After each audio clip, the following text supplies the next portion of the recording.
Pemirsa, saat ini saya di ibu kota Amman, Yordania, dan saya akan ajak Anda untuk melihat salah satu masjid yang paling bersejarah yang ada di Timur Tengah ini. Masjid Umar bin Khattab atau yang lebih dikenal dengan sebutan Masjid Umari ini menjadi bukti awal penyebaran Islam di negeri Syam, khususnya di negara Yordania.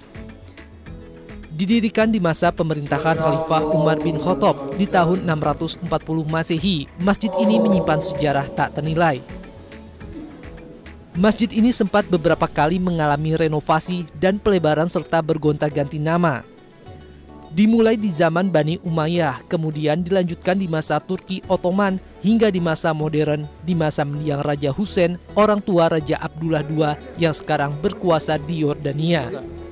Hal ini terlihat jelas dengan adanya kubah air mancur yang dulunya berada di luar ruangan, namun sekarang tetap berdiri namun di dalam ruangan masjid. Hal ini juga bisa terlihat jelas dengan foto-foto yang terpampang di dinding masjid. Masjid Husaini adalah masjid tertua di Yordania, di mana menjadi pusat penyebaran Islam bagi umat Islam yang berada di Yordania, bahkan untuk negeri Syam.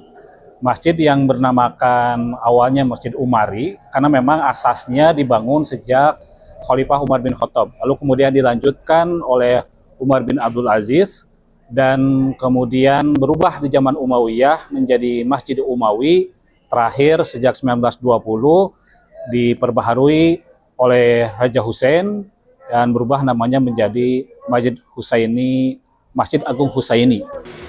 Selain pusat syiar Islam pertama di Yordania, lingkungan sekitar masjid juga menjadi sentra ekonomi di Yordania karena berdiri di tengah-tengah pasar Balat, pasar tradisional yang hingga kini masih menjadi pusat jual beli warga Amman, ibu kota Yordania.